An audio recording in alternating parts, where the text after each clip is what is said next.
नमस्कार, हाले हरियाणा में आपका स्वागत है। मैं हूं आपके साथ पीयूष गुंबर। आप सब जानते हैं पिछले करीब 10 दिनों से जो यूक्रेन और रूस के बीच एक युद्ध चल रहा है, उस युद्ध की वजह से पूरी दुनिया में कहीं ना कहीं एक चिंता व्याप्त है और ख़ासकर हमारे देश के लिए।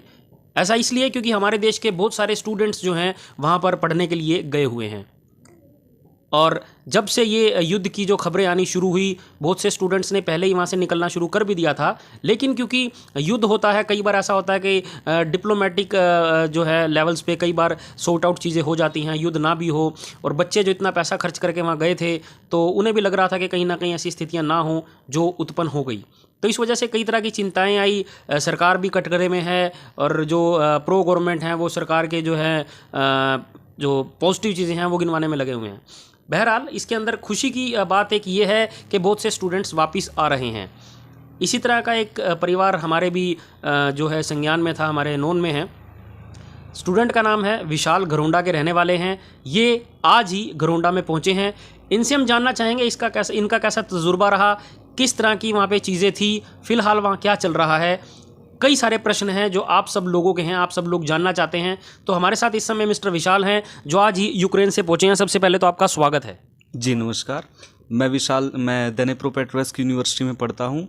और जब वहाँ पे युद्ध की स्थिति बनी तो वहाँ पे कंडीशन काफ़ी ख़राब हुई, तो बच्चों को लगा कि अब क्या किया जाए। ये इन्फॉर्मेशन हमें मिल तो गई थी न्यूज़ चैनल के थ्रू और इधर उधर से, लेकिन बच्चे सोच रहे थे कि पता नहीं युद्ध होगा भी या फिर नहीं, या फिर क्या कंडीशन है, क्योंकि दो कंट्रीज़ के बीच में तनाव हमेशा चलता ही रहता है। तो बच्चों को लगा कि क्या पता शायद ना हो। अब हमने जब अपने डीन ऑफिस में बोला कि ऐसा कुछ हमारे न्यूज़ चैनल्स पे दिखा रहे हैं, तो उन्होंने बोला कि हमें तो अथॉरिटीज़ से कुछ ऐसी इन्फॉर्मेशन नहीं आई, तो हम तो आपको ना तो ऑनलाइन क्लास कर सकते, ना हम आपको परमिशन दे सकते कि आप अपनी कंट्रीज़ में जाएँ। तो इस वजह से हम उस टाइम अपनी कंट्री में नहीं आए। और हमारे एग्ज़ाम भी था 24 को और 25 फैब को। अच्छा जी, और 24 को ही वहाँ पे ये सब स्टार्ट हुआ, बमबारी और शेलिंग वगैरह। तो उसी दौरान हालात बिगड़ते गए। जिस जगह पर आप थे यूक्रेन में, उस जगह पर्टिकुलर उस जगह की हम बात करें, वहाँ पे क्या स्थिति है? क्योंकि जो कीव और खार्किव, ये दो नाम जो हैं आ रहे हैं बार बार मीडिया में कि यहाँ पर बहुत ज़्यादा बुरी स्थिति है। आप किस जगह पर थे और वहाँ पर क्या स्थिति है? जी, मैं दनेप्रो सिटी में था और वहाँ पे कीव और खार्किव जैसी स्थिति तो नहीं थी, बट वहाँ पे हल्का फुल्का था, जैसे हल्की हल्की बम्बार्डिंग वगैरह, बट ज़्यादा न था। ये था कि हाँ, जैसे खतरा हमेशा बना रहता था। बम्बार्डिंग वगैरह हुई या फिर ऊपर से कोई ड्रोन, हेलीकॉप्टर, जहाज वगैरह गया तो सायरन हमेशा वहाँ पे बजते ही रहते थे।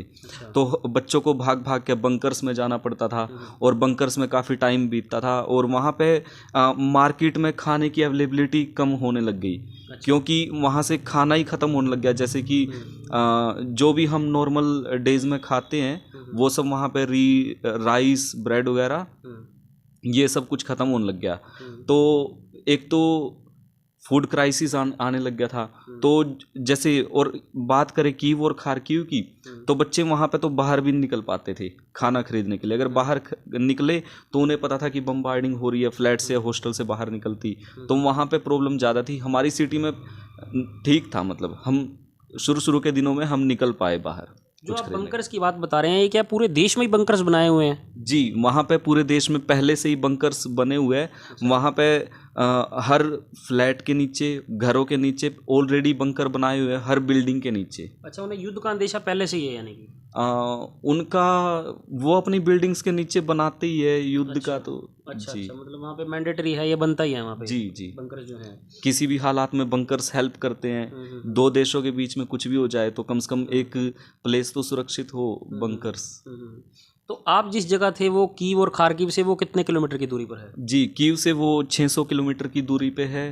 और फिर भी हमारा प्लेस सुरक्षित नहीं बोल सकते, बट ठीक था कंपैरेटिवली कीव और खार्किव। तो आपको अपने वहाँ से किस बॉर्डर पर आप आए और कितना समय लगा आपको बॉर्डर पे आने में? जी, हम हंगरी बॉर्डर पे आए। हमने 28 फैब को बस की 19 बच्चों ने मिलके, और हमें वहाँ तक पहुँचते पहुँचते अराउंड 22 घंटे लगे अपने दनेप्रो से और हंगरी बॉर्डर तक। फिर हम वहाँ पे पहुँचे, फिर हमें वहाँ पे ट्रेन की एमिग्रेशन की लाइन में लगना पड़ा, और एमिग्रेशन की लाइन में हम 10 घंटे कम से कम एक ही जगह पे खड़े रहे, वेट करते रहे कि कब हमारा नंबर आएगा। बिल्कुल एक ही जगह पे, ना कोई मूवमेंट, ना कोई कुछ। तो इन सब परिस्थिति का हमें सामना करना पड़ा। जो आप कह रहे हैं कि आपने बस की वहाँ पर स्टूडेंट्स ने मिलकर, इस तरह के जब भी आपात स्थितियाँ होती हैं, इमरजेंसी होती है, जैसे कि हमने पीछे अपने देश में कोरोना में भी देखा, पूरी दुनिया में ही था कोरोना, तो इस तरह के बहुत से लोग होते हैं जो इस मौके को कैश करते हैं। तो क्या बस जो आपने की रेंट पे वो ईजिली अवेलेबल हो गई, नॉर्मल चार्जेस पे हो गई, या उसके लिए भी आपको कुछ एक्स्ट्रा पे करना पड़ा? नहीं, वो नॉर्मल चार्जेस पे तो अवेलेबल नहीं थी, लेकिन उसके लिए बच्चों ने काफ़ी एक्स्ट्रा पैसा पे किया, तब जाके ड्राइवर्स माने और बसेस ले जाने के लिए रेडी हुए। और आप बता रहे हैं कि 22 घंटे का रास्ता था वहाँ से लेके आपके वो हंगरी बॉर्डर तक, तो उस 22 घंटे के दौरान भी एक डर और भय की स्थिति बनी रही थी? जी, डर की स्थिति बनी रही। जब हम अपने शहर से निकले तो हर 5 मिनट के बाद चेक पोस्ट आ रहा था। जो वहाँ की मिलिट्री है वो बसेस में वो ड्राइवरों को रुकवा रही थी हर एक चेक पोस्ट पे, और बच्चों को चेक कर रही थी कि कौन कौन बच्चा है, उनके पासपोर्ट चेक कर रही थी। हमने अपनी बस के आगे इंडिया का झंडा लगाया हुआ था, तो उन्होंने परमिशन दी और हम आगे बढ़ते गए और हंगरी बॉर्डर तक पहुंच गए। ये एक पॉइंट जो आपने उठाया है कि झंडा लगाया हुआ था, इस विषय पे भी मैं आना चाह रहा था। देखिए, सोशल मीडिया पे भी चल रहा है, ये बहुत सारी बात चल रही है, और मैं अगर बात करूं सोशल मीडिया पे तो बहुत सी चीज़ें ऐसी होती हैं जो मतलब फेक भी होती हैं। जो एंटी गवर्नमेंट होंगे वो हमेशा गवर्नमेंट को बदनाम करेंगे, और जो प्रो गवर्नमेंट होंगे वो जो नाकामी होगी गवर्नमेंट की उसे भी छिपाएंगे और उसे पॉजिटिव दिखाएंगे। एक्चुअली में वहाँ क्या ऐसा है कि अगर आप झंडा लेकर जा रहे हैं, तिरंगा लेकर जा रहे हैं, तो आपको वहाँ कोई भी रोक टोक नहीं रहा, आपका कोई भी डॉक्यूमेंट नहीं चेक हो रहा, ऐसा है क्या वाकई में? नहीं, ऐसा तो नहीं है। अगर आपने झंडा लगा रखा है, डॉक्यूमेंट्स तब भी चेक होंगे, और जो भी उनकी फॉर्मेलिटीज़ है सब कुछ पूरी होंगी। बस ये है कि वो डायरेक्ट मतलब कुछ हम झंडे से थोड़ा बहुत कुछ ना कुछ फायदा मिल रहा है। प्रोटेक्शन, जी, प्रोटेक्शन मिली है। मतलब थोड़ा वो प्यार से देख लेते हैं झंडा लगा हो तो। जी जी। तो वाकई काफ़ी अच्छी बात है कि हमारे हिंदुस्तान का अगर झंडा लगा हुआ है तो उसका कोई ना कोई बेनिफिट तो ज़रूर मिलता है। काफ़ी खुशी की बात है हम सब के लिए भी, हमारे पूरे देशवासियों के लिए। मैं अब अगली बात पे आना चाहूँगा कि हमारे बहुत सारे स्टूडेंट्स, इस प्रकरण के दौरान हमें भी पता चला कि बहुत सारे स्टूडेंट्स विदेश में MBBS करने के लिए गए हैं। तो सिर्फ MBBS ही है वहाँ पे, या और भी कई कोर्सेज़ हैं जिसमें स्टूडेंट्स जाते हैं? और भी बच्चे इंजीनियरिंग करने के लिए भी जाते हैं यूक्रेन में। अच्छा। और MBBS तो है ही मेन, जो बच्चे MBBS मेन है जी। क्या कारण है? मैं कारण जानना चाहूँगा। अपने हिंदुस्तान में भी हो सकती है, लेकिन इस तरह से खैर ये तो किसी को पता नहीं था कि इस तरह की स्थितियाँ उत्पन्न हो जाएंगी, लेकिन अब फ्यूचर में सोचना पड़ेगा सभी लोगों को। क्या कारण है कि हिंदुस्तान से आप लोग MBBS छोड़ के यूक्रेन में करने गए? जी, एक्चुअली बच्चे बहुत ज़्यादा है कंपटीशन में, और बच्चों की चाह है कि हम डॉक्टर बने और अपने देश को सर्व करें। बट यहाँ पे बच्चे compete करते हैं, सीट बहुत कम है। बच्चे होते हैं लाखों में, और सीट होती है यहाँ पे बिल्कुल बहुत कम, हज़ारों में। अच्छा। तो बच्चों को लगता है कि अब अगर हम यहाँ पे टाइम वेस्ट करते रहेंगे, सीट ज़्यादा है नहीं, लेकिन बच्चे कंपटीटर ज़्यादा है, तो बच्चे फिर ऐसे में वो थोड़ा सा उन्हें मतलब कंपैरेटिवली इंडिया उन्हें थोड़ा सा सस्ता मिल जाता है फ़ॉरेन में MBBS का कोर्स, तो वहाँ से MBBS करने के लिए चले जाते हैं। बस यही है। अगर हम सस्ते और महंगे की बात करें, कितना फ़र्क है यहाँ पर जो पूरा खर्चा आएगा आपकी MBBS करने का, और वहाँ पर जो पूरा खर्चा आएगा ओवरऑल? इसमें अकोमोडेशन भी है, स्टेशनरी का खर्चा है, सब चीज़ें कुल मिला के ओवरऑल एक बताइए कितना का एस्टिमेट में फ़र्क पड़ता है? जी, अगर हम इंडिया से MBBS करें ऐसे किसी प्राइवेट सीट से तो अराउंड लगभग 1 करोड़, बहुत क्रॉस हो जाएगा प्लस जी। हाँ। 1 करोड़ प्लस। हाँ। और अगर हम फ़ॉरेन से MBBS कर रहे हैं तो 40 लाख में हमारा हो जाएगा। अच्छा, लगभग जो है 60 लाख का फ़र्क है। 60 लाख का फ़र्क है। अच्छा जी। जी। और मान्यता उसकी सेम है जो हिंदुस्तान की MBBS और वहाँ की MBBS है, सेम मान्यता है? जी, मान्यता सेम है। वही MCI और नेक्स्ट का टेस्ट फ़ॉरेन वाले बच्चों को देना है, और वही टेस्ट इंडिया के बच्चों को देना है, तो मान्यता सेम है। तो मेन कहीं ना कहीं कारण यही है कि यहाँ पे सीटें जो हैं वो कम है और महंगी है यहाँ पे डॉक्टरी की पढ़ाई। जी। तो यहाँ इस वीडियो के माध्यम से हम एक मैसेज और देना चाहेंगे हमारी सरकार को। देखिए, बात कड़वी ज़रूर लगेगी, लेकिन क्या 3000 करोड़ की जो मूर्तियाँ हैं वो बनाना, इससे ही विकास कहा जाएगा? बनाइए, लेकिन इस तरफ भी ज़रूर ध्यान दीजिए हमारा एजुकेशन सेक्टर कहाँ जा रहा है, क्यों इन बच्चों को बाहर विदेशों में पढ़ना पड़ता है जाकर। ये एक बहुत बड़ा सवाल है आज की जो ये स्थिति उत्पन्न हुई है। हो सकता है कि अब आगे आने वाले समय में सरकारें इस ओर भी ध्यान दें कि मंदिर, मस्जिद और मूर्तियाँ ही सिर्फ जो है हमारे देश को आगे नहीं ले जा पाएंगी। Education is must.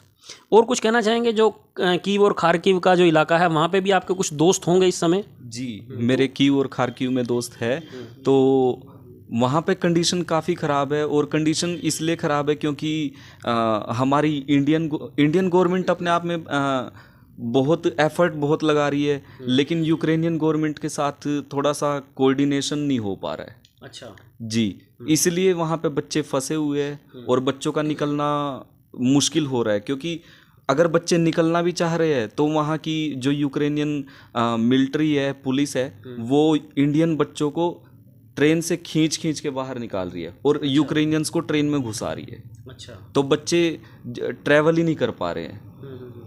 अगर बच्चे जैसे तैसे करके स्टेशन पहुंच भी पा रहे हैं तो पुलिस अंदर ट्रेन में बैठने नहीं दे रही है। तो यहाँ पे भी कहीं ना कहीं कोऑर्डिनेशन हो नहीं पा रहा है इंडियन गवर्नमेंट का और यूक्रेनियन गवर्नमेंट का। तो ये भी एक बहुत बड़ी दिक्कत है। अब आगे फ्यूचर क्या देखते हैं? ये जिस तरह से युद्ध चल रहा है, अभी शायद आज सीज़ उसको रोकने की भी बात सुनने में आई है कि स्टूडेंट्स को और बाकी सिविलियंस को निकालने के लिए अभी थोड़े दिन के लिए युद्ध रोका गया, ऐसा सुनने में आ रहा है। आप अब फ्यूचर क्या देखते हैं उन स्टूडेंट्स का? जिस तरह से आप हैं, बीच में पढ़ाई फ़िलहाल छोड़ के आना पड़ा, क्या युद्ध की स्थिति ये इस तरह से बनी रहेगी तो क्या रहेगा आगे, क्या लगता है? ऐसे में मेरा सोचना है कि शायद क्या पता 1 महीने, 1.5 महीने, 2 महीने में कुछ ना कुछ सॉल्यूशन निकले इन सब चीज़ का, और उसके बाद क्या पता हम शायद वापस जा पाएँ। और अगर ऐसा कंडीशन में नहीं होता है कुछ भी, तो हमारे पास और भी ऑप्शंस हो सकती है। हम अपनी यूनिवर्सिटी से एनओसी ले सकते हैं। जैसे अभी मैं 4th ईयर का स्टूडेंट हूँ, तो मैं अपनी यूनिवर्सिटी से एनओसी ले सकता हूँ और मैं किसी और यूनिवर्सिटी में एडमिशन ले सकता हूँ। इंडिया गवर्नमेंट को भी इसके लिए कुछ ना कुछ सोचना चाहिए। जी, इंडियन गवर्नमेंट ने वैसे बोला है कि हम जो बच्चे यूक्रेन से आए उनके बारे में हम सोचेंगे और हम उन्हें इंडिया में सीट देंगे। बट देखते हैं कि गवर्नमेंट क्या करती है, और जैसा भी गवर्नमेंट करेगी तो उस हिसाब। तो अभी और फ्लाइट्स आनी बाकी हैं? जी, अभी यूक्रेन में 6 या 7 हज़ार बच्चे अभी बाकी है। जी, तो ये आप देख रहे हैं हाल हरियाणा पर सीधी जो तस्वीर है। हमारे साथ इस समय है मिस्टर विशाल, जो कि यूक्रेन से आज ही लौटे हैं। हम प्रार्थना करते हैं ऊपर वाले से कि जितने भी बच्चे, या और सिर्फ हिंदुस्तान के ही नहीं, बाकी कंट्रीज़ के भी, और इवन जो यूक्रेन के वहाँ पे सिविलियंस हैं, ये वार ख़त्म हो। उन सबको, जो निर्दोष लोग हैं जिनका इसमें कोई रोल नहीं है, सिर्फ खाते और कमाते हैं, उनके ऊपर जो ये आफत आई हुई है जल्द से जल्द टल जाए।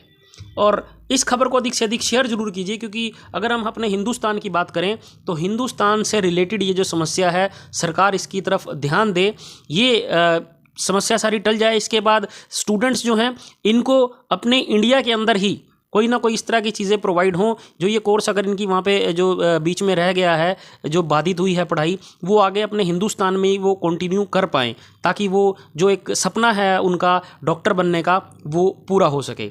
आप सब लोगों की क्या राय है इस सारे मुद्दे पर? कमेंट सेक्शन में ज़रूर लिखिए। आप सब लोगों के लिए ये कमेंट सेक्शन बना हुआ है, और इस खबर को अधिक से अधिक शेयर जरूर कीजिए, ताकि आगे आने वाली जितनी भी वीडियोज़ हैं हम वो बनाएं, हमारे को भी एंथुसियाज्म मिले। जितना ज़्यादा आप शेयर करेंगे उतना हमारा भी उत्साह बढ़ता है। और जो कोई भी पहली बार हमारी इस खबर को देख रहा है, हमारे फेसबुक पेज को लाइक करें, फॉलो करें, और अगर आप ये खबर हमारे यूट्यूब चैनल पर देख रहे हैं तो उसे भी जरूर सब्सक्राइब करें, ताकि आगे आने वाली जितनी भी वीडियोज़ हैं आप तक आपके फ़ोन के माध्यम से सीधा पहुंचती रहें। धन्यवाद।